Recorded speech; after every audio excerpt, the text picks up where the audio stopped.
You're listening to old Western stories, where dust settles slow, guns speak loud, and every tale rides straight into your imagination.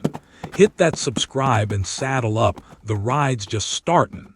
Eli Turner rode the high ridge slow, shoulders hunched in an old sheepskin coat, hat brim pulled down tight against a sky that was turning mean. The cattle strung out along the slope below him, dark hides shifting and bunching against the pale scrub, their low calls rolling up faint and uneasy. The cold had teeth that afternoon. It bit through wool and leather alike, slid down the back of his neck no matter how he tucked his scarf. The air had that heavy stillness a man felt in his bones before a storm, like the whole world was drawing a long, shallow breath. The peaks to the west had been clear at first light, sharp and blue against the morning, but by midday a wall of gray had stacked over them, thick as smoke from a coal fire. Now that gray was moving, slow and steady, folding itself down over the ridges, swallowing up the far timber one line at a time. Eli clicked his tongue and shifted his weight in the saddle, feeling the gelding's muscles work under him, the faint squeak of worn leather, the steady puff of breath that plumed faint and white in the cooling air. "Keep 'em lined out," he muttered, more to the horse than the herd. The sound of his own voice felt small in that wide quiet. Down the slope a brindled steer paused, head up, nostrils working. Then another. The restless ripple moved through the herd like a shiver. They knew. Game and cattle both always did before a man was willing to believe his own eyes. Eli eased down the ridge, angling to cut off a small knot of cows that had drifted toward a draw choked with brush. The snow up here was only a dusting, old crust from last week's spit of weather, but the ground under it had gone hard as iron. The gelding's shoes struck sparks off hidden stone. The sky dimmed another shade, and he could feel the first lazy flakes touch his cheeks, melt, and streak cold down his skin. Winter coming in earnest. It was the sort of day a man kept to himself, thoughts tight and short, but Eli's mind was not one to leave him alone anymore. It circled back, over and over, to one name, Jonah Price. There was a time that name had meant laughter in bunkhouses, the clink of bottles, two young fools riding recklessly along creeks with nothing but time and promise ahead of them. Now it was something else. A sore tooth he could not stop tonguing. He pushed the thought down with a scowl and set to work turning the drifted cows back up toward the main line. The wind was coming up from the west, shouldering against his coat, bringing with it a low, rising sound, the far-off rush of weather still a few ridges away. Eli lifted his head and squinted into it. Out past the tail of the herd, beyond where the land broke and fell toward another trail, he saw movement. Just a dark fleck at first, riding the edge of the world. Years of range work had trained his eye. He knew horseflesh from boulder, man from shrub, at distances most would call impossible. He knew, long before the shape resolved, that it was a single rider, coming in at an angle that would cross his herd's path. The wind shifted, carried the faint, thin jingle of tack, the steady forebeat of a walk on frozen ground. Eli's jaw tightened. There were plenty of men this side of the mountains, but only one whose shadow had followed him for this many miles of life. He did not turn the horse to meet that shape right away. He kept working the edge of the herd, more out of stubbornness than need, until the drifting flakes thickened, until the gray belly of the cloudbank had swollen overhead, and the day took on that strange, colorless look storms brought, where the world seemed made of pewter and breath. Only then did he wheel the gelding up the slope, gaining the crest of the ridge in a slow, deliberate climb. On the far trail, the rider came clear at last, broad in the shoulders, wearing a dark coat gone shiny at the seams, hat pulled low like any other cowhand stealing warmth from the brim. The horse was a bay, deep-chested, with a white star that winked through the lowering light. Eli felt something twist under his ribs. He knew that horse. Had known it when it was a high-headed colt, all foolish pride and skittishness, bought cheap out of a busted remuda and turned into something fine by patient hands. Hands that used to rope alongside his. Jonah Price reined in when he saw Eli on the ridge, bringing the bay to a standstill with a soft pull and a shift of weight. The wind tugged at his coat, setting the hem to flapping. For a long moment, neither man raised a hand. The cattle bawled behind Eli, more insistent now, hooves clattering on the frozen slope, tails switching at the prickle in the air. Far off from the line of dark timber downwind came another sound, thin but clear. A wolf's call stretched long and hungry. Eli's horse flicked an ear toward it. Jonah turned his head slightly, like he, too, had heard more than just weather in that note. The snow came a little steadier, small white darts pricking at exposed skin. "Afternoon," Eli called at last, his voice flattened by the open space. There was no warmth in it, only a sort of workday politeness he could not quite help. Jonah's answer came back slower, like he had to drag the word up past stones lodged in his throat. "Afternoon."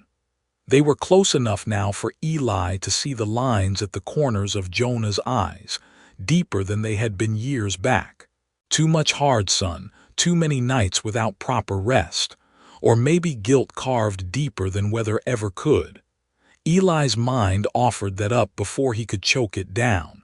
He said nothing of it. The two men sat their horses on parallel rises, the herd milling impatiently between them, steam rising off wet hides as the first real breath of the storm rolled over the ridge. The wind had a low growl to it now. Snowflakes thickened from pinpricks to ragged clumps that stung when they hit. "Heard you took work up here," Jonah said finally, lifting his chin toward the cattle. His words were short, measured, like a man testing ice with each step. "Heard for the Red Rock outfit, that right?" Eli kept his eyes on the cows, watching a knot of them bunch too tight near a cutbank, their restlessness close to breaking. "Work is work," he said. "Land does not care whose iron is on the hide." Jonah grunted, a sound that might have been agreement, might have been something else. Another gust of wind rocked them in the saddle. Above, the clouds had lost all shape, just a low, boiling mass pressing down, erasing the higher peaks from sight. The world felt smaller, hemmed in. "Storm is coming hard," Jonah said. "Trail I was on cuts along that farther slope." He jerked his thumb toward a shadowed line of land that was already half lost behind a curtain of white. "It will drift bad on you. Better ground is through that draw there." He pointed to a break between two rises, where dark brush showed through the rising snow. Eli knew that path. It would take the herd lower, nearer the timber and the shelter of thicker air. It would also carry them closer to the Price place, what was left of it, old ghosts and broken fences. He did not like the idea of owing Jonah anything, not advice, not a favor, not even the truth of agreement. But the wind gave him little room for pride. He could feel it sharpening, teeth bared now, driving the snow sideways in longer, harder bursts. The cattle felt it too. One red cow broke and tried to run back downhill, eyes rolling. Eli swore under his breath and spurred the gelding, cutting her off with practiced ease, turning her back with a sweep of his arm, and the low, steady calls that had calmed 100 panicked animals over the years. As he rode, he was aware of Jonah easing his own horse along the opposite flank, saying nothing, but moving instinctively to plug the gaps where the herd might spill. Old habits, older than the bitterness between them. They moved like they used to, without having to think.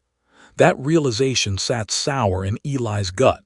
"You do not have to ride this side, Price," he said through the rising wind, not looking at him. "Trail is open enough you can swing wide and leave me to it." Jonah's laugh was short and dry, stripped of any humor. "Leave you to run 200 head through a blizzard with wolves on your tail," he said. I may be what you call me in your prayers, Eli, but I am not that far gone yet." Eli did not answer. The wind did for him, lashing at them with a fresh fury that drove the snow in stinging sheets. What had been scattered flakes had become curtains now, blowing sideways so thick they blurred the ground and sky into a single, churning whiteness. The bay tossed its head, fighting Jonah's hand. Eli's gelding braced against the blast and snorted, breath blown back into his face. Somewhere down the slope, a wolf called again, closer this time, answered by another and another until the sound braided into a loose, hungry chorus that set the cattle to surging forward in a rough, stumbling wave.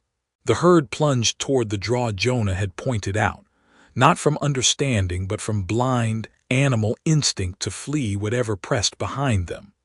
Snow clawed at Eli's eyes, clung in his mustache, melted cold against the line of his jaw.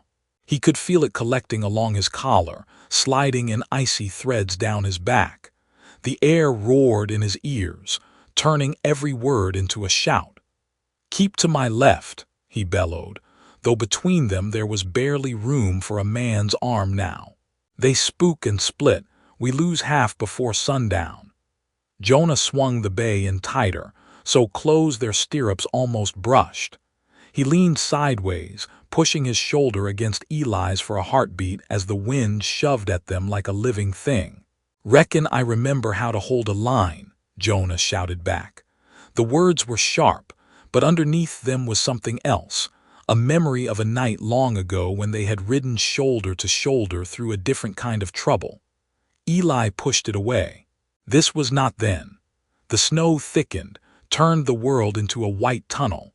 Landmarks vanished. The timber that had seemed a stone's throw off a moment before was now only a smudge of darker gray in a swirling void. The cattle were reduced to shapes and sounds. The slap of hooves on frozen ground, the frantic blows of breath, the low panicked calls that bled into the storm's own voice. Eli could no longer see the tail of the herd, only the hulking backs of the leaders and the faint, ghostly impression of Jonah's hat brim beside him. The blizzard had hit outright now, no more hint or promise.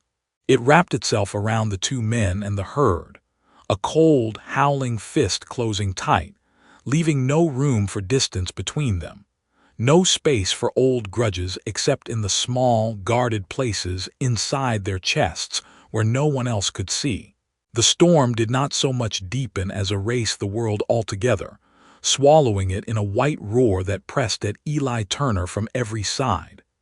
Snow came at him sideways, hard as thrown sand, stinging his eyes raw until he had to squint through slits and trust more to feel than sight. The ridge, the timber, the shapes of the land he knew from years of riding it, all gone, rubbed out under a shifting veil of white. There was only the heave of the herd beneath him and the steady, stubborn weight of Jonah Price's presence at his side, as sure and unwelcome as his own shadow. Cattle bawled, the sound torn to ragged shreds by the wind. Bodies shoved and slid, hooves losing purchase on frozen ground buried beneath fresh drifts. The herd had ceased to be individual animals and turned into one big, panicked thing. A living mass that could surge or break in an instant and trample any man or horse foolish enough to be in the wrong place when it did. Eli leaned forward, hand fisted in the gelding's mane, using his legs and voice to keep the nervous animal in close to the lead cows. "Easy now," he shouted, though the words were stolen almost as soon as they left his mouth. His own breath came back in his face, warm for a heartbeat and then bitter cold. To his right, just a smear of darker shape in the storm, Jonah's bay moved parallel, shoulders hunched, head ducked low against the cutting wind. Every now and then Eli would catch a flash of Jonah's jaw, unshaven and tight, between the flurries. There were no expressions to read in that brief glimpse, just the hard, work-set lines of a man doing what needed doing. "Left flank's opening." Jonah's voice came thin through the storm, the words honed down to the barest edge of necessity. Eli craned his head and saw it. The herd's outer edge slipping, a few cows veering away, noses pointed downhill toward what their animal sense told them was easier going. He could not see the drop beyond, but he knew it was there. Steep runs and hidden gullies waiting under their white cloaks, hungry to take a man, a horse, or half a herd if given the chance. Eli sank spur and cut hard to that side, the gelding lunging in response, nearly losing its hindquarters as a drift gave way under its weight. For a breathless moment they slid sideways, snow up to the horse's belly, Eli's stomach punching up into his throat. Then the gelding found purchase and scrambled forward with a snort of effort and fear. Eli swung wide in front of the drifting cows, arm out, voice loud and rough. "Hup now, hup, get on back." Their eyes rolled white, ears pinned flat, but they turned into the force of his will and the press of his horse, jostling each other as the narrow margin between a controlled drive and a stampede thinned to breaking. The wind carried a new sound to them then, one that threaded itself through the blizzard's roar like a knife through cloth. A howl, long and wavering but close, too close. Another answered it from the other side, a rougher note, then a third, shorter and eager. The gelding's ears snapped toward the noise and stayed there, his whole body going tense beneath Eli. The cattle heard it too in their own way. Their bawls took on a shriller edge, the mass of them bunching tighter, shoving against the storm as if it were something solid they could outrun. "They're scenting easy meat," Jonah's voice came, nearer now. Eli realized with a faint jolt that their horses had edged closer together until the two men were only a few feet apart, boots nearly knocking. "Wolves'll stick to the skirts till something falls behind." "Not much of a feast in you," Eli said, the words out before he'd had time to decide if it was worth the breath. Jonah snorted, the sound half a laugh and half something else. "Always did think you were stringy," he shot back. No humor in it, but the old reflex was there all the same, something shaped by younger days when insults had been their way of saying they belonged at each other's side. The memory of that sat sour in Eli's gut. He gave it no more room. A darker smear flickered at the very edge of what he could see. Low, quick, running along a line of half-buried brush just beyond the herd's outer flank. Another shape ghosted behind it, then a third, their forms here and gone between the gusts. Wolves, pacing the moving wall of beef, waiting for an opening. Eli gritted his teeth and shoved his hat down tighter, feeling the band bite into his forehead. Snow had crusted along the edges of the brim, frozen stiff. His gloves were soaked through, fingers numb. He could not feel the rain so much as see them and trust that his hands were still obeying. The herd heaved again, this time toward the downhill side, drawn by some blind urge to flee the pressure of the wind. Jonah shouted something Eli could not catch, and then the bay was gone from his side, a darker blur lunging through the white. Eli saw the flash of horse and rider as they cut across the sliding edge of the herd, Jonah throwing his weight, arm and voice into turning that surge back uphill. For a second it looked like it might work. Then the land betrayed them. The lead cows, pressed by those behind and unable to see the ground in front of their own noses, hit the top of a hidden slope and went over. Not a cliff, but steep enough that their hooves lost purchase. They slid, legs scrabbling, bodies pinwheeling, carrying those behind them along in a tumbling scramble of flesh and momentum. The surge caught Jonah's bay at the shoulder, shoving it sideways. Eli's heart lurched as he saw the horse's hind legs disappear under it, snow spraying up in an arc. Jonah pitched left, the world turning under him, one boot coming free of the stirrup, the other not. For a frozen instant he hung there, half out of the saddle, his body about to be dragged under 2,000 pounds of falling horse and a wave of cattle.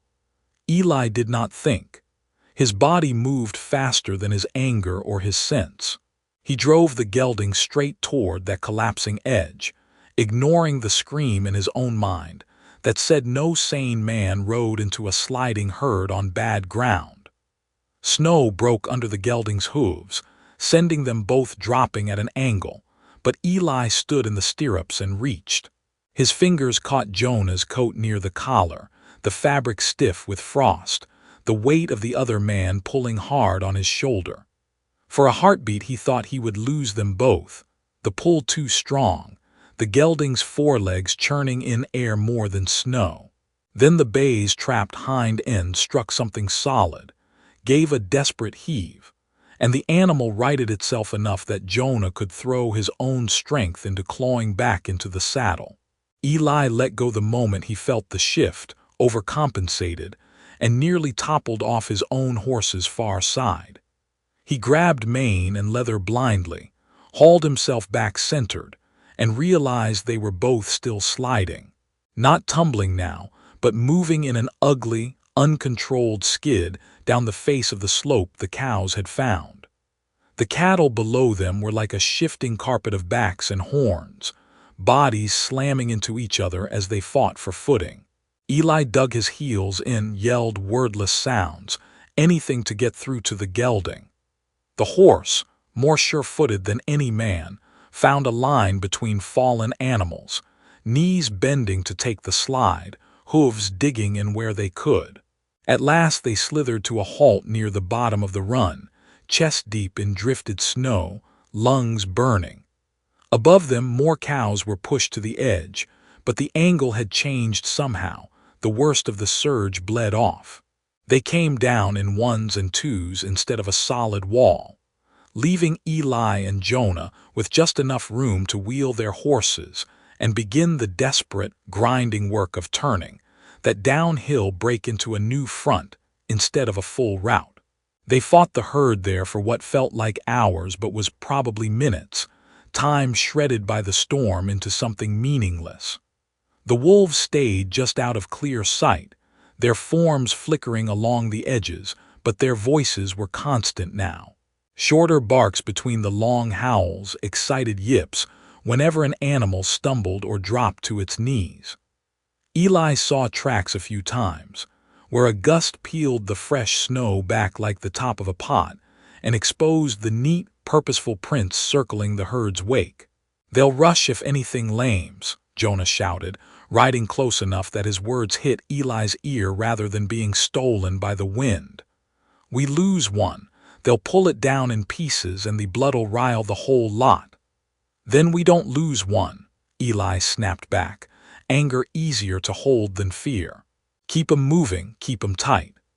Jonah's answer was only a hard nod. They rode. They yelled. They worked the flanks with the precision of men who had learned cattle together under a hotter sun and gentler sky, back before their paths forked and something between them got cut so deep it had never healed right. Their words stayed to the work. "Swing left. You've got a gap. Red cow there, she's wanting to bolt. Nothing more, nothing less." The storm pressed down, loud and merciless, turning sweat to ice on their backs and hands to blocks of wood at the ends of their arms. Eli could feel his strength leaking away in small, steady drips, like water out of a cracked canteen. His thighs burned from holding the saddle. His shoulders screamed from fighting the reins and reaching, always reaching, to turn one more stubborn steer. The world beyond the immediate heave and push of the herd had shrunk to nothing. There was no ridge, no timber, no notion of how far they had come or how far they had yet to go. Only white and the dark shapes moving within it, and the wolves threading the edges like thoughts a man did not want but could not shake. At some point, the slope eased under them. The sliding sense of being pulled downhill lessened. The cattle's strides grew more regular, though their fear did not. Eli lifted his head, blinking snow from his lashes, and squinted. Through a brief thinning in the swirling white, he caught a glimpse of darker forms ahead. Not wolves. Not trees either. Low, humped shapes half buried in drifts, with jagged lines above them that might have been broken rock faces or the top edges of cutbanks. The view vanished as quickly as it had come, swallowed by another gust. He held the image in his mind anyway. "There's a wash or coulee ahead," he yelled toward Jonah, voice hoarse. "Saw rock, maybe shelter from this wind if we can nose 'em into it." Jonah rode in close again, hat crusted white, lashes rimed with ice. He had to lean near enough that Eli could see the red chafe at his cheeks, the rawness of cold working into the thin skin there. "You sure?" he shouted back. "Can't see my own damn hand out here." "Saw enough," Eli said. "Or I imagined it. Either way, we can't keep pushing on open ground. They'll break sure as sunrise, and we'll be left countin' dead till spring thaw." Jonah's gaze flicked over the herd, taking in the blown flanks, the foam at the corners of mouths, the wide, rolling eyes. He listened to the wolves, to the wind, to something quieter under both that lived in a man's bones when he'd seen enough winters. "Reckon you're right," he finally said, the words heavy. "We drive 'em blind much longer, and we don't have a herd, we have a disaster." He looked back into the white, into the place Eli had seen those half-buried shapes. "Shelter, then," he said, "if it's there. Together." The words seemed to land between them with more weight than the wind could strip away. Eli swallowed, tasting cold and old bitterness both. He might have preferred to die upright in the open than be penned close with Jonah Price, and the things neither of them was willing to say. But the range and the weather did not give a damn for what a man preferred. Survival made its own rules. He shifted his grip on the reins, nudged the gelding's shoulder toward where he thought that coulee lay, and raised his voice over the storm's rage one more time, not to Jonah, not to the wolves, but to the bellowing, half-mad mass of cattle in front of him. "Hup, get on, you devil-eyed bastards! Shelter or nothing!" Jonah swung his bay to the other side, setting his horse to mirror Eli's angle, and together they began to force the herd toward whatever lay hidden in that white shroud, a hollow of rock and brush where the wind might pass over them, or a trap that would finish the work the blizzard and the wolves had started. Either way, there was no turning back. Not now. Not alone. Shelter, if it existed, would have to hold them both. The coulee rose up around them out of the white like the ribs of some buried beast, jagged rocks showing through where the wind had scoured the drifts, thin and deep pockets of snow lying between, waiting for the weight of a hoof. Eli Turner forced the lead cows into that throat of stone and frozen air, yelling till his voice went raw, the sound snatched up and flung back at him from the walls in broken echoes. The blizzard did not calm in there the way he'd half hoped. It only changed its shape. The wind funneled between the rock faces, turned mean and tight, howling past them in gusts that cut crosswise, spinning snow in whirling ghosts that rose from the ground and wrapped around horse and man alike. The sky overhead was a strip of boiling gray, narrowed by rock that leaned in close, not near enough to touch but close enough to feel. Cattle wedged themselves against each other as they pushed deeper, bodies steaming, sides heaving, their fear now trapped and bouncing back on them like the wind. It smelled like wet hide and cold iron and manure, and something sour underneath that was pure panic. Eli and Jonah rode either side of the drive, boots brushing rock now and then, sparks snapping where iron shoe met stone under the shifting cover of snow. The coulee bent left, then right, the turns sharper than Eli remembered from summer grazing runs when the ground had been bare and the air easy to breathe. Every turn brought another surprise. A tumble of boulders half blocking the way, a narrow pinch where two cows could barely squeeze through shoulder to shoulder, a sudden dip that dropped the herd 3 feet in an instant and sent waves of stumbling through their ranks. "Keep 'em off the walls," Jonah shouted, close enough that Eli saw his mouth move more than he heard the words. "They rub too hard, they'll spook and pile." Eli nodded once, teeth clenched, and urged the gelding in tighter, using his knee and the pressure of his leg to shove a drifting steer back into line. Above them, on the ragged lip of the coulee, dark shapes moved against the gray strip of sky.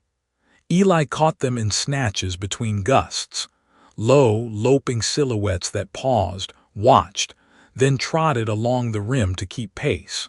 Wolves, silhouettes sharp and sure despite the storm's fury. Their howls fell down into that stone throat in warped echoes, sometimes seeming close enough to touch, sometimes sliding away into distance that felt falsely safe. The sound scraped at the herd's nerves, set tails to switching and eyes to rolling. Snow slewed off the ledges in heavy sheets whenever the wind hit just wrong, dumping over the rim and down the walls in muffled cascades. One slide fell near enough that it dusted Eli and his gelding in a fresh load, the weight of it smacking his hat and shoulders hard enough to bow him forward. Somewhere farther ahead, unseen in the milky air, came the clatter and thunk of rock working loose. A heartbeat later, a chunk the size of a saddle tumbled from high up on the right wall, bouncing once, twice, then shattering in the coulee floor just behind the trailing cows. They bawled and surged, trying to run forward, pressing the ones in front of them tighter into the pinch they were already fighting. "Easy, easy, damn you!" Jonah's voice rode over the rising sounds, harsh and commanding, as he drove his bay into the thick of it, forcing space where there was none to spare. Eli saw him, just ahead, the bay's flanks lathered, Jonah's coat flapping open where one side had come unbuttoned in the fight. For a second, their eyes met across the shifting backs of the cattle, and Eli saw the same thing mirrored there that sat in his own chest. A thin, hard line between control and catastrophe.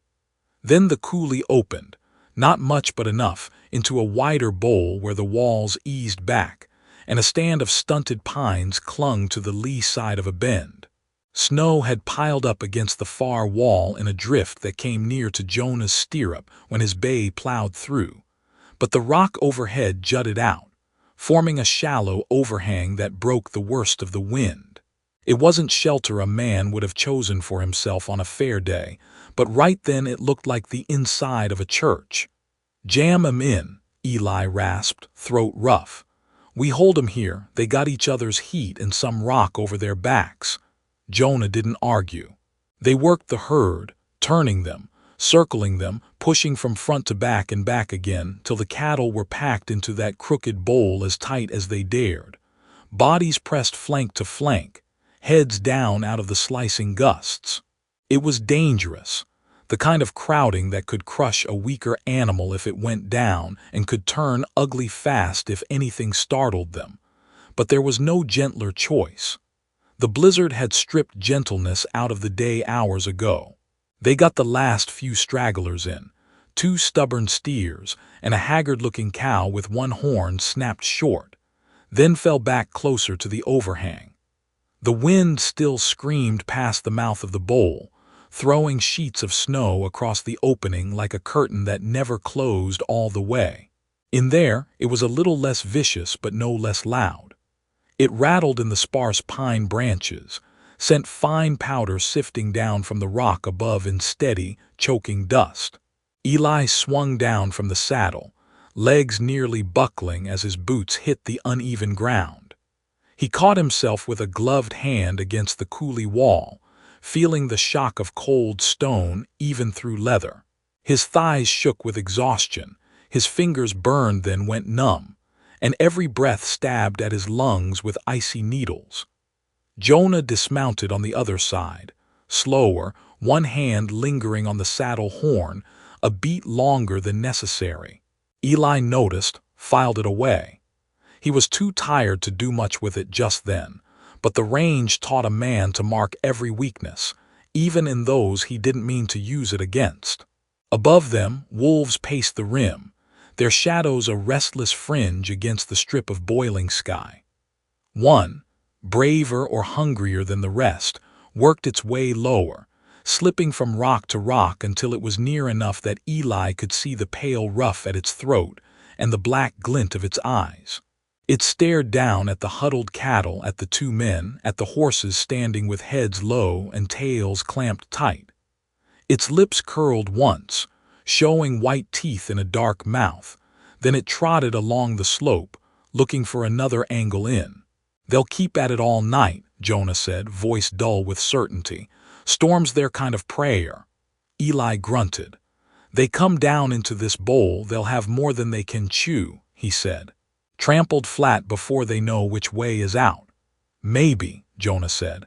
"Or they take the edges, mouths full 'fore we can get to 'em." Eli was about to answer when the ground gave a sudden, treacherous shift under his boots.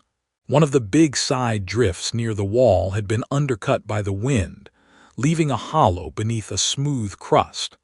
The cattle's pressure against the packed snow had been just enough to strain it. Now the weight of a stray steer, shoved sideways by another's bulk, finished the job. The crust let go with a soft, sick sound like a muffled sigh, then the whole face of the drift slumped. It poured into the narrow slot between the herd and the rock in a thick, heavy wave, burying the steer up to its shoulders and spilling toward the overhang where Eli and Jonah stood. Eli sprang back on instinct, boots slipping, his shoulder smacking the rock hard enough to send a warm flare of pain through the cold. Jonah, a half-step slower or a half-step unluckier, didn't make it clean. The snow hit his legs like a moving wall, swept his feet out from under him, and slammed him backward into his bay. The horse, already on edge, reared in blind panic as the white weight rose around its hocks.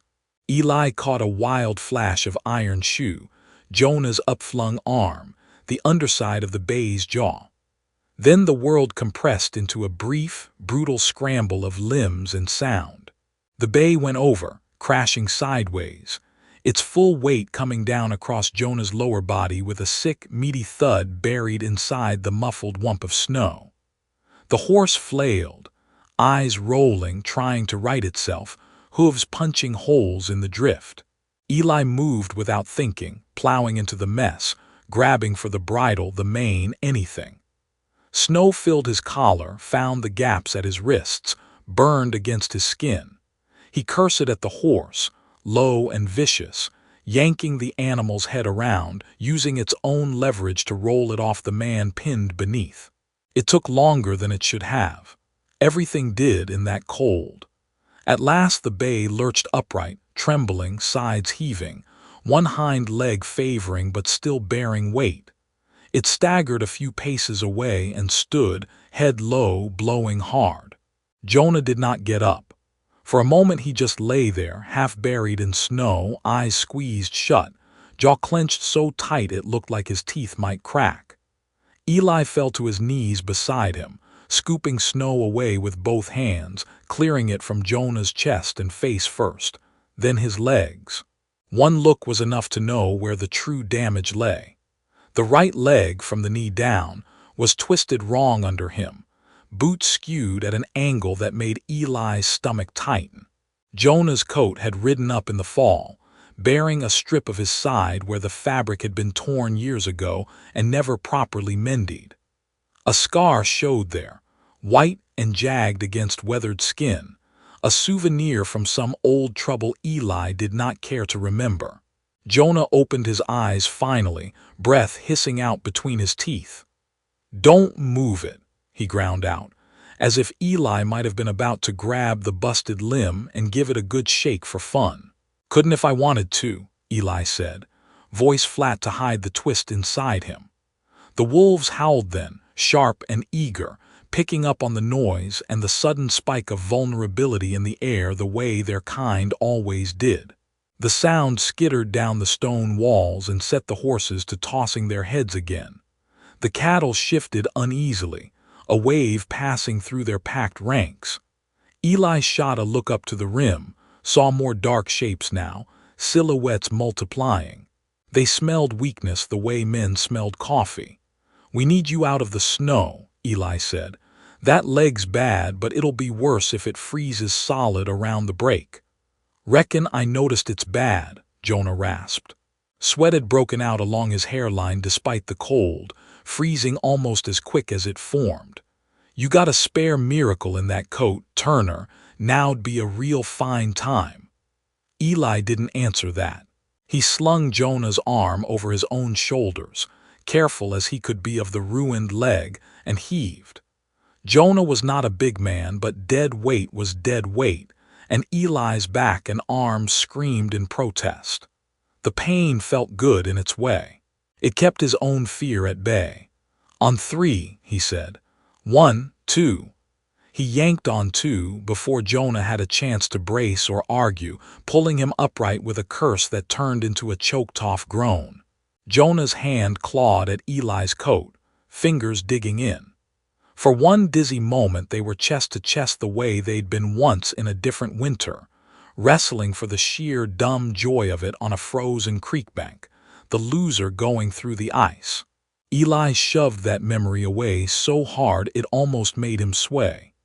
They half stumbled, half dragged their way to the deepest part of the overhang, where the rock cut back just enough to make a pocket of relative stillness. Eli lowered Jonah there as gently as the ground allowed, propping his back against the stone. The injured leg he set straight as he dared, boot resting on a folded saddle blanket he'd stripped off his rig in record time.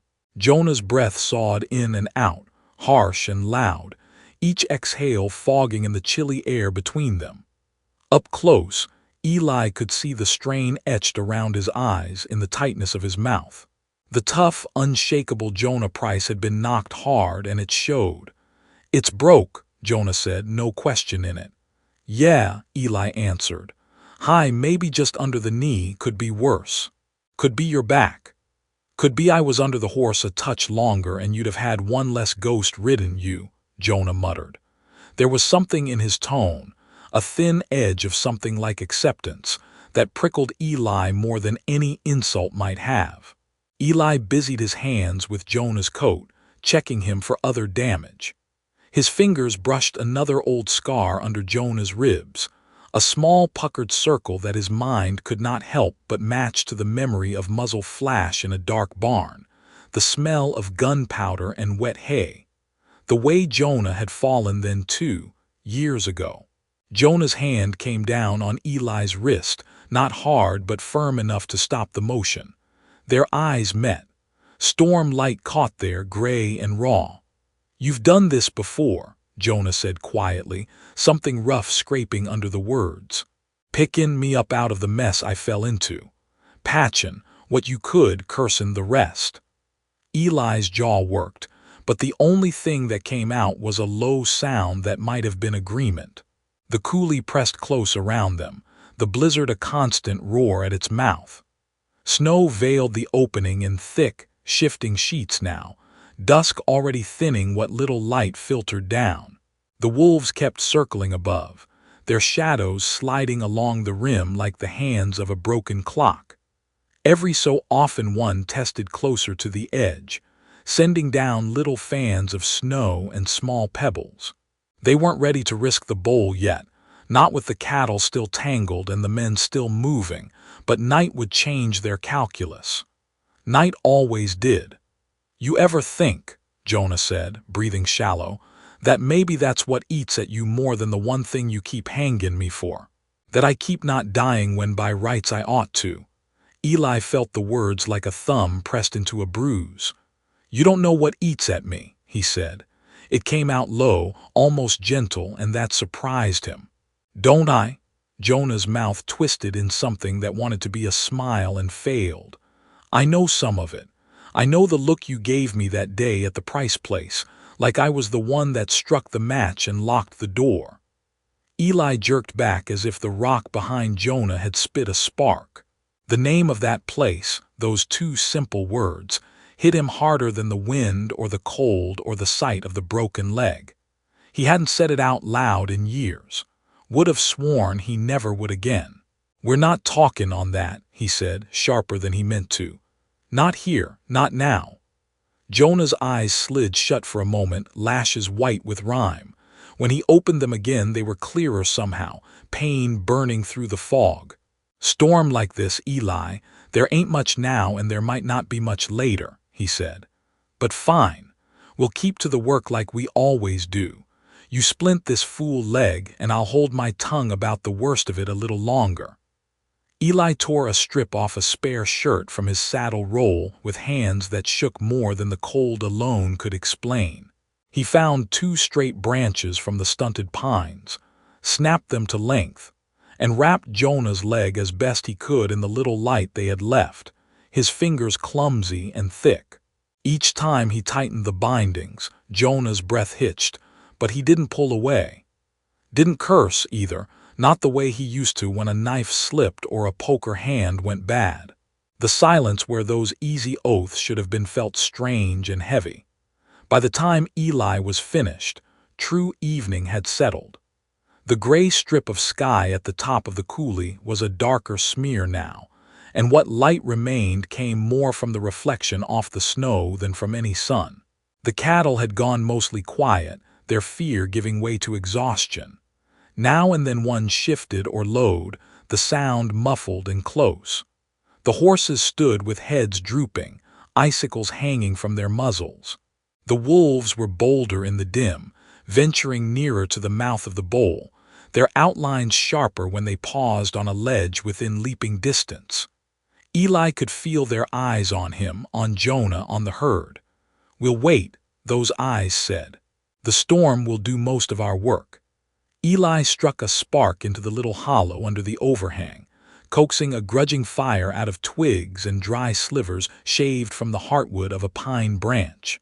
The flame guttered, threatened to die in the drafts, then caught and grew into a small, stubborn blaze.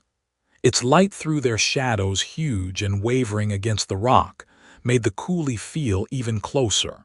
Jonah watched him through the flicker, face lined, legs stiff out in front of him in its rough splint. "Looks like we're stuck with each other," he said softly, almost lost under the storm's roar. "No trail out till that lets up. No way to run from much of anything." Eli stared into the fire, listening to the wind batter the walls and the wolves sing hunger to the coming night. The coulee had become a narrow, frozen world with only 2 men, a broken leg, and a herd between survival and the mouths circling above.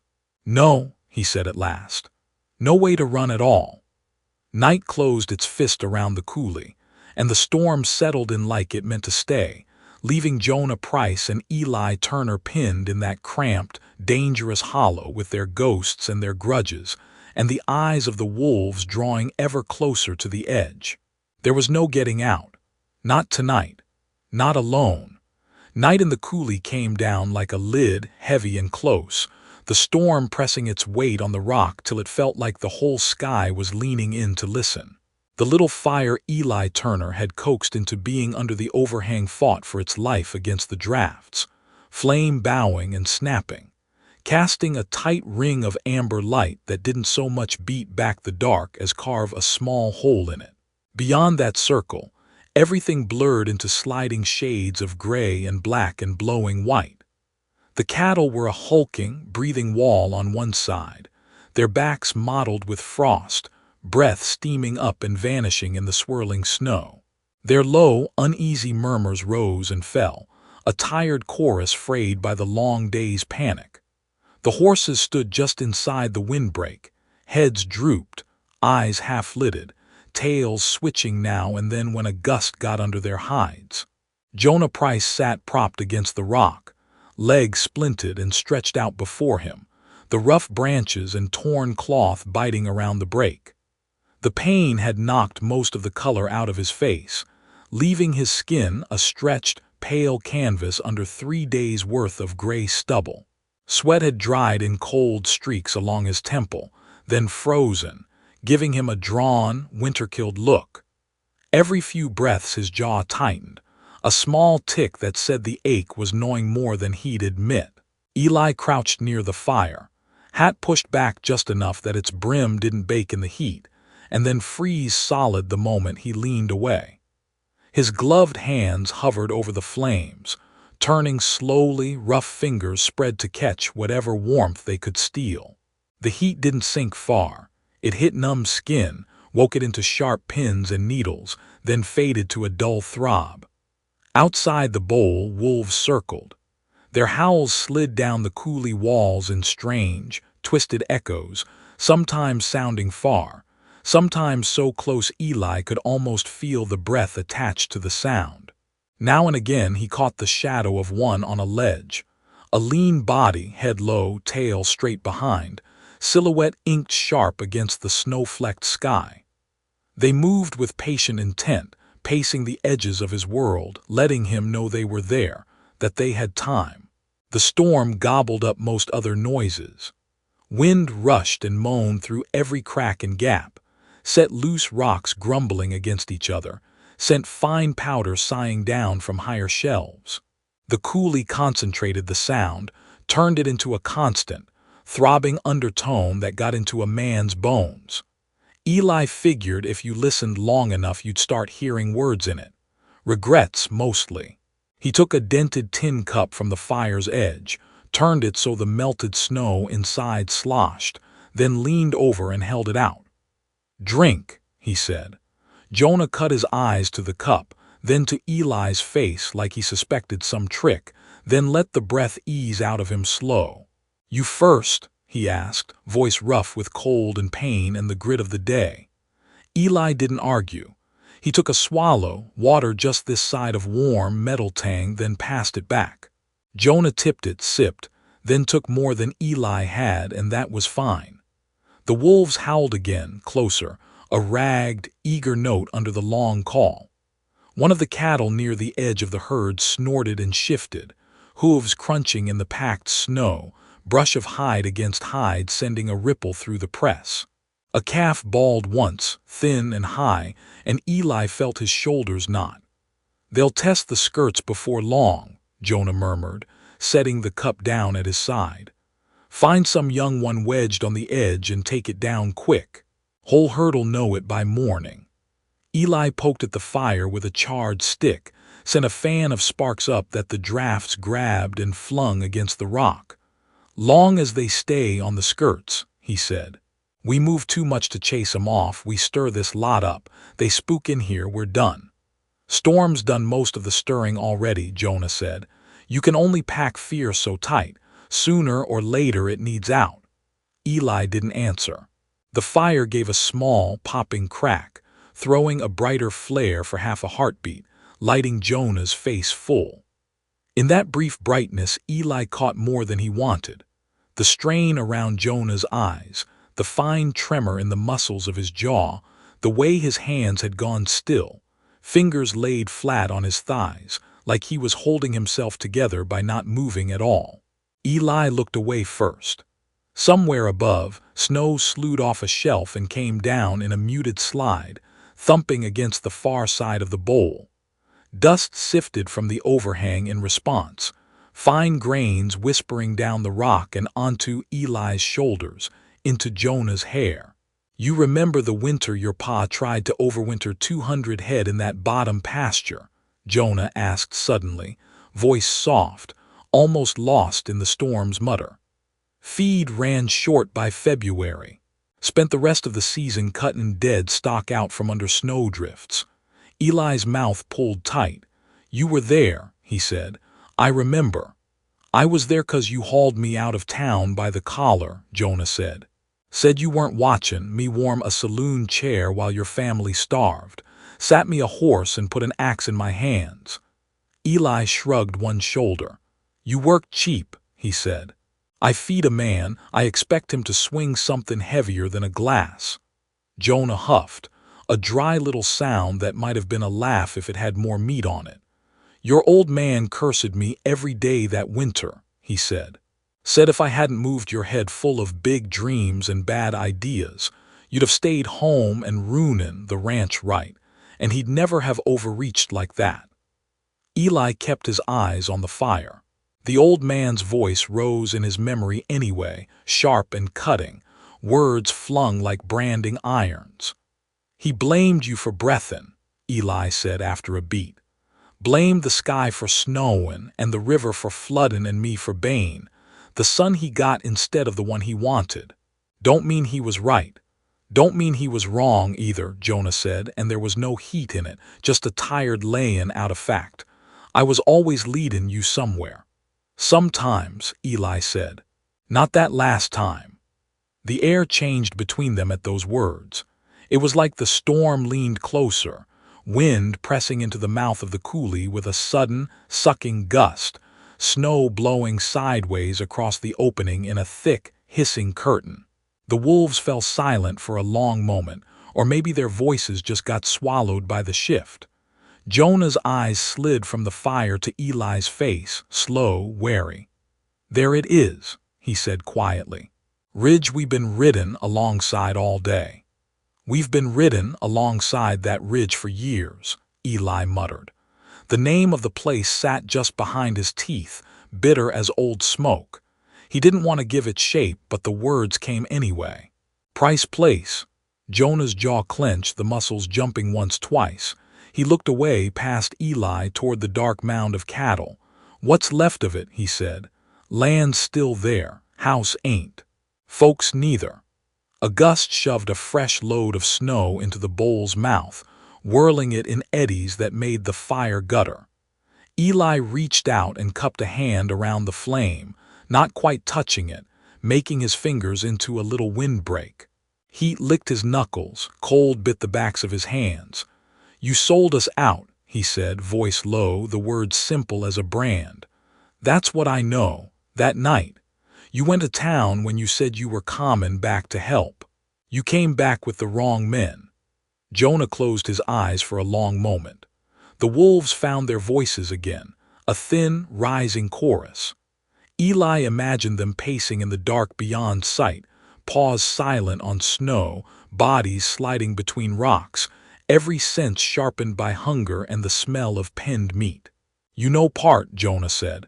You know the shape from one side, like looking at a bluff from the open range and thinking, that's all there is, never seeing the caves and gulches cut into the back. Eli's hand dropped from the fire. The flame, freed, bowed to a gust and then flared again, stubborn. I know you rode in with Koval and his men, he said. The name tasted rotten.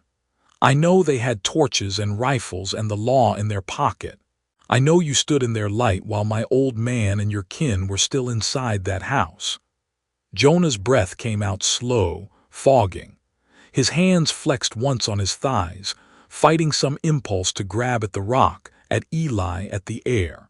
You ever ask yourself why I was in front of him instead of behind, he said. Why I'd ride with men like that at all? Eli's temper flickered, old and brittle, catching more easily in the thin air of exhaustion. Didn't need to ask, he snapped. I heard enough talk in town. You had a note signed. Debt or deed didn't matter. You and Koval made your play for the land and you threw in with him when it came time to collect. All I needed to know. Outside, a calf bleated again. This time the sound cut off too quick, smothered. The herd shifted, a ripple passing through the packed bodies. Eli stiffened, listening. Over the rush of wind came a different sound. Low snarls. A wet, tearing noise. The wolves had their first piece. Too far out on the edge to reach without climbing over half a ton of spooked beef and setting the rest to madness. Eli's stomach twisted. He stared into the dark, seeing nothing but the vague mound of cattle, the open mouth of the bowl beyond. They'll take what they can haul and come back for more, Jonah said softly. He wasn't looking that way. His eyes stayed on Eli. Same as any hungry thing. Eli dragged his gaze back, felt the two hungers grinding at each other in the dark. Wolf hunger, clean and honest, and the other kind that had burned a house to the ground back when the Price Place was more than a scar in both their heads. You signed something, Eli said. Can't walk that back with talk about angles and caves. Jonah's jaw worked. He shifted against the rock, pain carving its own lines in his face. For a moment Eli thought he'd spit some curse and shut down. same as he'd done every other time the subject had crept close over the years. Instead, Jonah let out a breath that sounded like it had been corked in him since that night. He put a paper in front of me, he said. Koval did. Said it'd buy time. Said the note your old man took on the herd needed a cosigner, or he'd call it due early and strip the place before winter was out. My ma was sick. My little brother was big about talkin' the north pasture and runnin'. It himself come spring. I signed because I was young and stupid and thought I was buyin' us all room to breathe. Eli stared. The wind battered the coolie mouth, sending the fire's smoke sideways, making his eyes water. You signed with Koval, he repeated. On my father's debt. On both our outfits' debt, Jonah said. He had paper on yours and mine. He stacked it, waved it, smiled that snake smile. Said if I tied my name to your old man's, he could hold off the bankers and the railroad boys ringin' his door for a spell. I didn't know then he'd already sold half those notes twice over. Didn't know he didn't intend for any of us to keep our land through that winter. Eli's heart beat a little harder, not from fear but from something colder. He didn't want the shape of this to shift. He'd lived too long with it cut clean, but the words crawled under his skin anyway, looking for purchase. Then the fire, he said, like a man laying out cards one by one. The riders. Torches on your own front porch. Jonah's eyes went far away, past the coolie walls, past the storm. I came back that night 'cause I heard talk in the saloon, he said. Koval's men were drinkin', laughin' too loud, sayin' they were ridden to make sure both the Turner place and the Price place understood their position come morning. They mentioned kerosene like it was a joke. I rode 'fore they'd even finished boastin'. Thought I'd beat 'em there. Thought I could get your folks and mine out, stand 'em down, show that paper talk sense. Eli's throat went dry. He heard the wolves again, ripping meat, growling at each other. One of the horses snorted, stamped, unsettled by the smell it could pick up even if Eli couldn't. You didn't beat 'em, he said. Jonah's mouth twisted. I crested the last rise and saw the light shinin' off the snow, he whispered. Thought for half a breath it was lanterns. Then the smoke hit me. They'd already thrown the first bottle by the time I got there. Flames lickin' at the eaves of my ma's kitchen, men on their horses laughin' like they were watchin' a show. I rode at 'em like a damned fool. Didn't even have my rifle loaded proper, just a pistol and too much heart. He shifted, sucked air through his teeth as the movement jostled his leg. They knocked me out of the saddle before I could get within 20 yards, he said. One of 'em clipped my head with a rifle butt. Woke up in the dirt with smoke so thick I couldn't see the porch. Heard screamin'. Couldn't tell whose. Your pa, my brother, the hands, sound all strips down to the same thing when the fire's hot enough. Eli saw it then, not the way he'd always held it, Jonah tall in the torchlight, side by side with Koval's men, but low in the dirt, smoke in his lungs, boots slipping in mud and cinders. It fought the picture he'd fed himself all these years, clawed at its edges. He didn't let it in all the way. Couldn't. Not yet. You were standin' with 'em when I rode up, Eli said, clinging to the old scene. You were under their light. I was between 'em and the door, Jonah answered, voice rough. I'd got to my feet and staggered back in. Got your sister halfway down the steps with your littlest brother in her arms 'fore the porch roof caved in. Heat drove us back. Koval was shoutin' about lettin' it burn, sayin' it'd make the banks listen quicker. I went for him. He had 4 men on me 'fore I could get my hands around his neck. Eli flinched at the mention of his sister, of the kid brother he hadn't let himself picture in years. Their faces came in a rush, half-forgotten lines, eyes bright in memory, mouths open in surprise that never had time to turn into fear. You never said, he rasped. Never told me you went inside. Jonah laughed, a short, broken thing. You gave me much chance, he asked. You rode in wild, saw me standin' there with ash on my coat and their horses all around, and you pulled iron. I'll never forget the look in your eyes. Storm's got nothing on that cold. Eli remembered the weight of the revolver, the way his hand had not shook, not then. You stepped aside, he said. You moved out of Koval's shadow.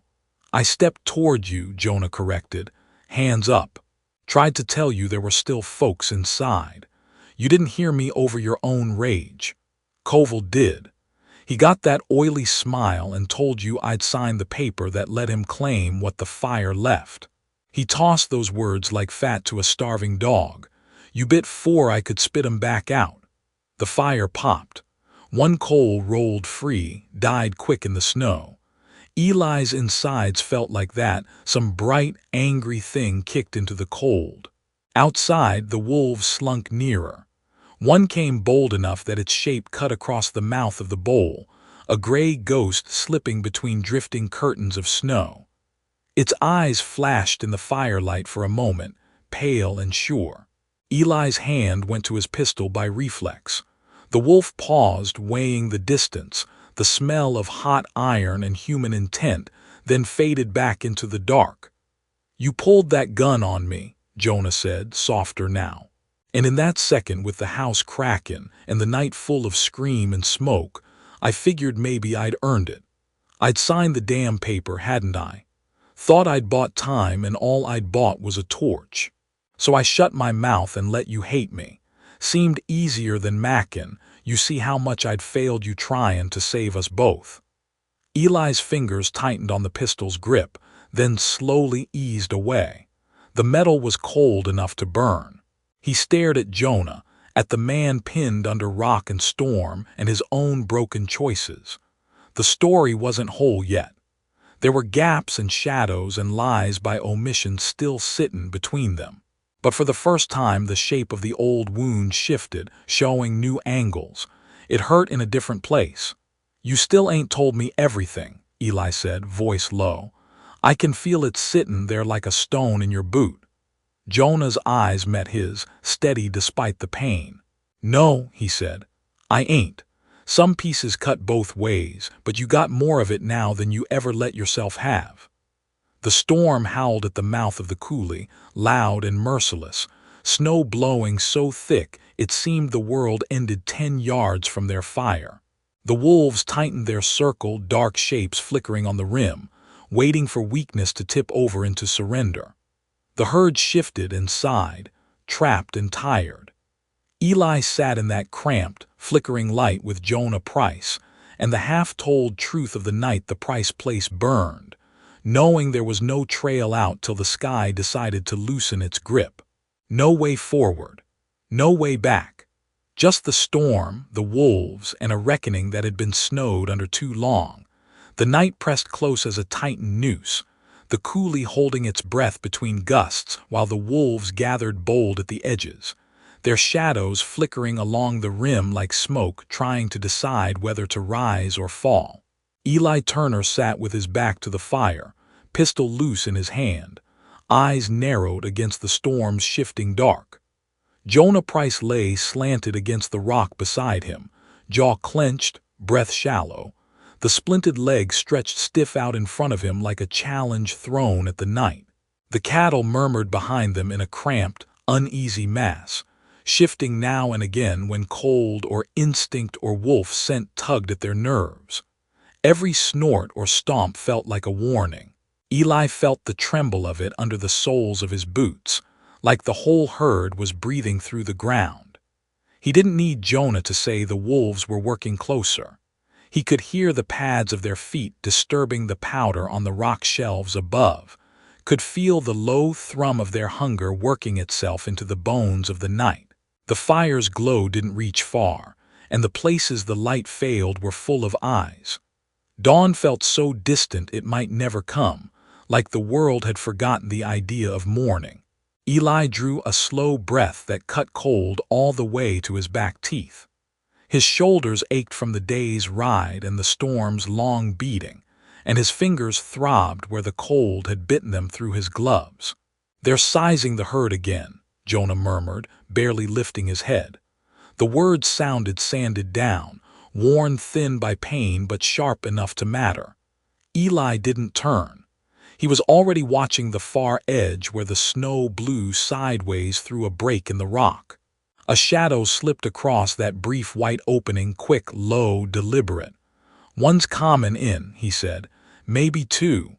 "Three," Jonah corrected softly. "Third one's stick in close to the rock. They're testing both flanks." Eli lifted the pistol, thumbed back the hammer with a soft metallic click that got swallowed by the storm. The cattle shifted again, restless, their hide-to-hide press tightening as though they felt the wolves' breath already creeping along their backs. Another howl undulated down the coulee, a high, eager note that set Eli's nerves on a razor's edge. The cattle nearest the mouth of the bowl jerked their heads up, hooves scraping. A steer lowed deep and loud, warning fear, the kind of sound that could travel through the herd like wildfire if things went wrong. Eli rose slowly, boots crunching on frost-bitten gravel. When the next gust thinned the snow curtain across the opening, he saw them.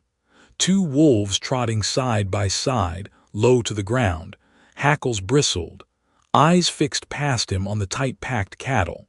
A third shape slunk higher on the rim, looking for a jump-down point. "They push any closer," Jonah rasped. "That front line'll break. Those cows can't see enough to know what they're running from. They'll trample themselves blind." Eli didn't answer. He walked forward 3 slow steps until the firelight fell behind him, and the wolves became clearer, the snow swirling in a spinning halo around their bodies. One peeled off to the right, circling, sniffing for an opening between cow and wall. The other 2 kept straight on. Eli raised the pistol and fired once, the blast cracking like the sky had been split. The nearest wolf veered hard left, startled, then regrouped and loped sideways, circling back. The second one skidded to a halt, eyes bright, teeth bared. It didn't run, not far enough. "He ain't scared," Jonah called. "He's hungry." Eli cocked the hammer again, boots set against the wind. "Ain't we all?" he muttered. The wolf charged, snow spraying beneath its paws. Eli fired again. The bullet tore snow a foot wide of the wolf's shoulder. Hard wind shoved his shot offline. He adjusted, heart pounding tight in his ribs. The wolf didn't slow. Behind him came Jonah's voice, tight, quick, the voice of a man who'd seen enough hunts to read a moment clean. "Left, Turner. Look left." Eli pivoted. The third wolf had dropped in from the rim, landing dead center between 2 cows on the outer edge. Snow exploded around it as it snarled, snapping at the flank of a yearling. The young cow shrieked and lunged sideways, slamming into the next steer, and the ripple of that shove traveled fast, too fast. The herd heaved against itself, panic blooming like heat under wet hides. Eli didn't think couldn't. He shoved off the frozen ground and sprinted through the swirl of snow, boots skidding on ice-edged drifts. He hit the nearest cow with both hands, shoving, yelling, trying to force her back before she toppled and took 50 with her. The wolf leapt, jaws snapping inches from Eli's leg. He swung the pistol and cracked it across the wolf's muzzle with a sharp, bone-thudding smack. The wolf yelped, stumbled back, then coiled to spring again. Jonah's voice cut through the storm like a thrown rope. "Duck, Eli." Eli dropped without a breath of hesitation. A rock, fist-sized, dark, heavy, whistled through the air above him. Jonah must have torn it from the coulee wall with his bare hands. The stone struck the wolf square across the head with a dull, wet thud.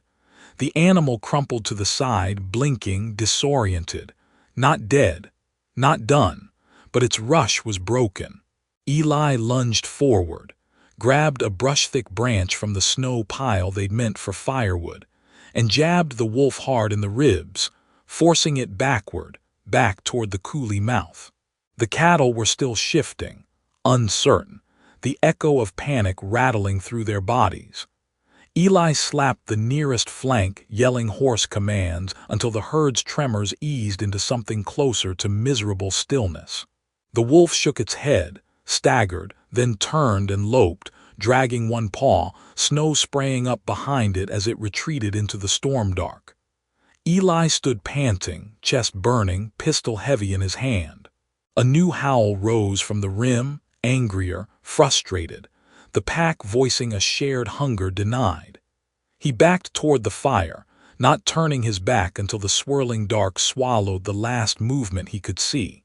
His hands shook, whether from cold or the fight he couldn't say.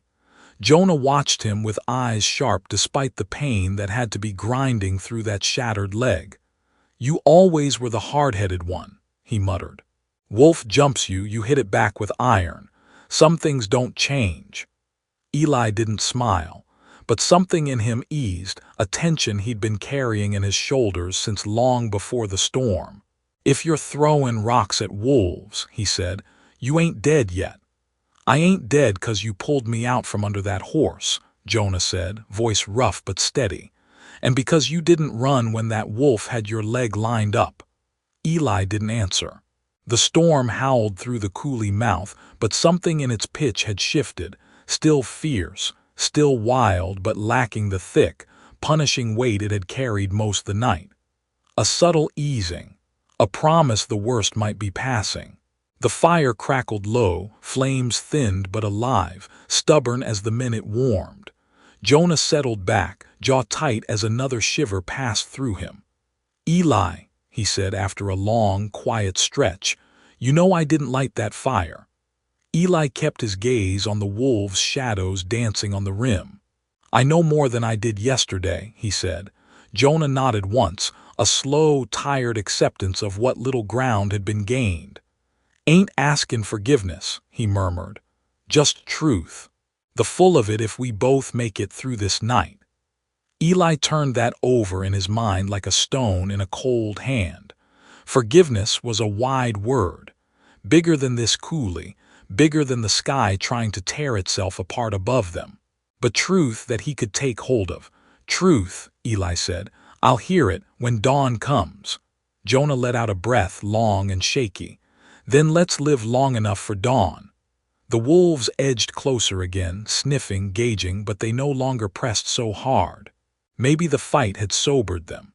Maybe the light shifting in the clouds told them daylight wasn't far off. The cattle settled into a low, exhausted murmur, bodies steaming as they huddled deeper into the crooked shelter of the bowl. Eli fed the fire with the last of the dry shards, then sat beside Jonah under the rock lip. The storm's voice dulled by degrees, its fury spent in long, dragging gusts rather than the sharp-edged ferocity of earlier hours. Snow still fell, but in smaller, softer waves, drifting down like ash instead of iron nails.